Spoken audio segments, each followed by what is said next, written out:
So you say 1.3 million for that? 1.3 million. Yeah. That's good. Really good. What's your take on the demeanor of Floyd Mayweather since he's been out, even with the Guerrero fight and this fight? There's class has been used a lot, to describe the way he's handling things. It just seems calm and just a little different from before in the past. Who, Canelo? No, Floyd. Yeah, I think he is, like we were talking about it actually as well. I think some of the brashness is gone, and it's almost like he realizes what has become more of like it's a different Floyd. The Floyd who was. It's actually funny. Yesterday, when we were leaving New York, Canelo and Oscar and me, we were sitting in our plane, in the private plane on the tarmac for about 2 hours. We were waiting for the luggage. And so we said, because when Oscar fought Floyd, Floyd stole Oscar's luggage. I mean, took Oscar's luggage just to play with him, his gym bag and so on.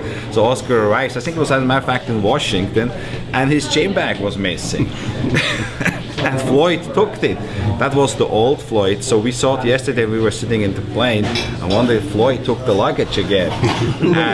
And I saw him at night. Floyd, I said, hey, there were rumors going around that you took the luggage. He says, oh no, that wasn't me. So it's a little funny story, but it's a different Floyd. A Floyd which has matured and realizes that he is the face of the sport and the highest paid athlete in the world, and I think has assumed some of those responsibilities which go with that. A lot of fans are looking up to him. It has become a different Floyd. Is that because you think of, is it age? Is it knowing that it's the big contract and he's winding his way to the end? Was it the time he spent in jail? Well, I don't think it has to do anything with the contract. I don't know if the jail had an impact on him. I guess you guys have to ask him that. But definitely is a more mature Floyd who approaches things differently, and still a great self-promoter. The idea he comes up with, how he's involved with the promotion, with every aspect of the promotion, is amazing, unlike any other fighter I have ever seen. But I think it's good for boxing as well that we have the #1 star growing more into that role model kind of situation, and I think that's great for the sport. But still, you see him with the chains, and you see him with the earrings, the watches, and so on. I mean, the bling, the bling is still there. So, but that's Floyd, and I think he still has those fans out there which. Which are going to watch his fights because they want to see him lose, and then you have those who, of course, embrace it because of his talent and what he stands for, and so on. There were some people who go ahead. From your perspective, is this a better Floyd? I think for the sport, it's a better Floyd because if you do have the #1 star, behaving like the way he did, I think he sort of like a lot of people, outside boxing people, sort of like looked at boxing as like, why is this guy like that? That's how boxing is, and that's boxing. And I think when you have the #1 star acting in a more mature way, I think that's great for the sport. Now, when I put on my promoter's hat, it might be a different story. So. But I do believe as well that this matchup here, you really don't need trash talking. You don't need any of those antics because it is such a strong matchup. And you look at the sports books in Vegas. It's the closest fight Mayweather had since the Castillo fight in 2003. So it has been 10 years. So people realize. That this is a dangerous fight for Floyd because this guy is young and he's strong. Look at his shoulders, look at his, he's not necessarily taller, but he is like very, very thick, he's probably right now, I asked Canelo yesterday in the plane, how heavy are you now? He's around 173, 174. That's like his natural weight, and so he moves down. He will have a nutritionist working with him. Who is that? It will be Canelo. He will be a very professional camp, and he will be ready, and at fight night, he might be 15, 20 pounds bigger than Floyd. So Floyd realizes that this is not like anyone else he has fought in a long time.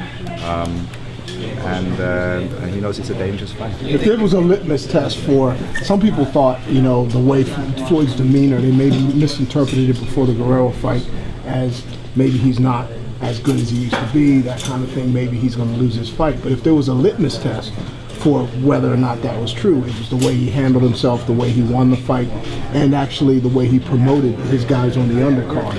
You know, Floyd, I think with Floyd getting back with his father had a big impact, and Oscar talked to me about that a little bit, because Oscar used to train with Floyd Sr., and I think Floyd Sr. really got Floyd Jr. back on his toes, and I think if Floyd Sr. would have been in the corner for Floyd in the Cotto fight, I think we might have seen a different fight there as well. So I think you know, it's sort of like tough to say, because he has done so much great things already, Floyd, but you know, maybe the best is yet to come. About Canelo, is the best yet to come in him? What did you see in the Austin Trout fight?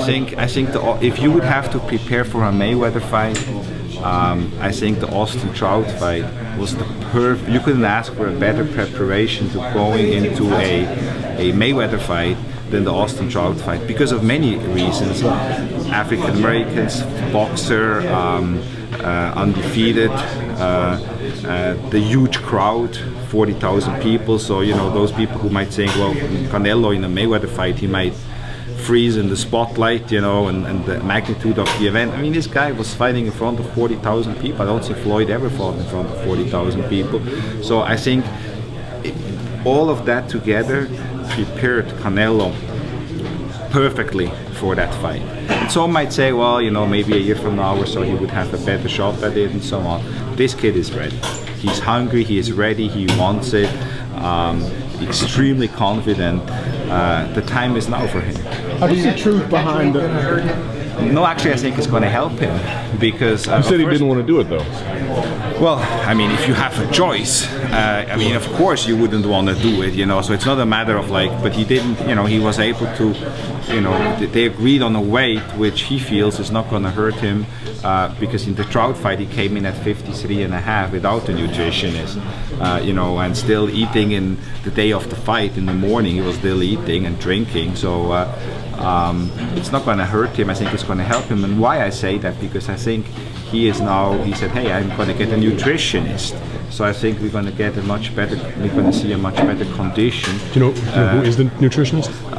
Actually, Oscar and Canelo were talking about that yesterday, and Oscar's going to help him with his experience with some of the guys he's worked with. And there's some names which Oscar had mentioned, but I rather don't disclose them here. Hey Richard, knowing, you know, Canelo since 2009 now, you know, I know it's early in the press tour, but how do you see his demeanor compared to like 3 or 4 years ago and to now? You know, with the amount of press conferences and people, like, how have you seen his demeanor and his attitude? I mean, really, really impressed with how calm he is, and how, you know, he does not. I mean, yesterday there at Times Square, it's just as calm as he could be and very focused, and I think, you know, I would have expected in New York that maybe it's like 60-40 crowd in favor of Mayweather. Mayweather showed up at the Barclays Center, had a huge ovation on Saturday night at the Broner fight, and I thought it was going to maybe be like 60-70% Mayweather and 30%, 40% Canelo, but it was the other way around. There were more Canelo fans there on Times Square than frankly Mayweather fights. It's really, people have here in the United States have clearly caught on to Canelo, and you can just see he is happy about it, he's confident, and he wants to perform for them, and he has no doubt, he has not the slightest doubt, and I really mean that, having spent time with him, that he's going to win that fight. He is going to win that fight. He's going to go back to Guadalajara, and then he's going to start in his camp in Big Bear. He's going to train for 8 weeks in Big Bear. Has he ever been to Big Bear? He's been training there. Yeah, he's been. No, actually, he hasn't. He has been up there once in the winter, and then it was too cold for him. And trained there. So he came back down to. No, he trained out of Burke's gym in Santa Monica. Well, when they did the was a special on HBO. Yeah, he was up there for like a week or so, but then it got too cold, and he moved his gym down to Berg's. You know, Berg, I think they call it the Wildcard West gym there, you know, in Santa Monica. So he was training there, but now Shane Mosley is giving him his house to use, and Shane is actually going to be helping him out with some of the sparring as well, and you know. Is he beat up by Canelo again? Come on, Dan. Canelo's obviously very extraordinarily popular. Is there any effort on his part or inclination to master English, to take more advantage of the English media? Well, he actually, I have to tell you, he speaks more than he leads on. You know, so it's in transition. So he's in transition. I think, you know, he sort of like is, you know, he's very young and he wants to. I guess he doesn't want to make a fool out of himself speaking English. So, but I think it's important. He realizes it's important. He's taking classes as well. So I'm sure he's going to be all right speaking English. Hopefully in one of the next fights. I remember maybe in the rematch. A couple of years ago, you said that. Why would there be a rematch? Hey Richard, you said a couple of years ago, if he learned English, you'd learn Spanish. Exactly, I tell you, I think my Spanish, we were actually talking about that. You're right. It's funny, this is the play, we're talking about it. So I was speaking Spanish with him, and I said, no, you need to speak English with me. Remember the deal we made. So he started to use some interesting words. Anything you have to guard against in particular in this entire tour of 11 cities and crowds and?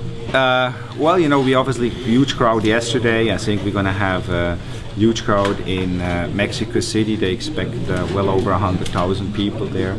At the Plaza de la Revolucion in Mexico City, could be as many as 200,000 people. In San Antonio, our friend Mike Botta is helping us putting together the press conference in San Antonio. He expects 40,000 people in San Antonio, so it's everywhere we go. It's I mean, it is the biggest one, no question about it, which we've ever done. You did 11 cities when you did Oscar and Floyd. We did 10. 10. It was 11. It was 10. I looked it up. What's the major? Want to bet? Want to bet? Was really important. You might have canceled really one. Important. Richard, if you could sort of like parallel the two, what's the key difference between this tour and then the Oscar tour? Well, you know, Floyd Mayweather is certainly much more popular now than he was back then. And Canelo, I think, is definitely more popular within the Mexican market. What Oscar brought to the table was his crossover appeal into the general market here in the U.S. And but I have to tell you, if I take the crowds as an indication so far, I think it compares extremely well to that fight. What compares extremely well as well, you know, we started to do some of the other revenue streams, like I made a deal with J&J, with Joe Gallardi, who does all the closed circuit in all the bars and restaurants, and it is about and he gives us usually a guarantee and then upside. The guarantee for this fight is about 35% bigger than the guarantee we had for the De La Hoya Mayweather fight. It's the biggest single guarantee he has ever done for any fight. And he is very, you know, multiple millions. I mean, it's like in 3 million, 5 million, more than that, tens of millions. No, not tens, but more than 3, less than 5. Okay, $4 million. So it is the biggest. It's the biggest ever. There he is. Okay.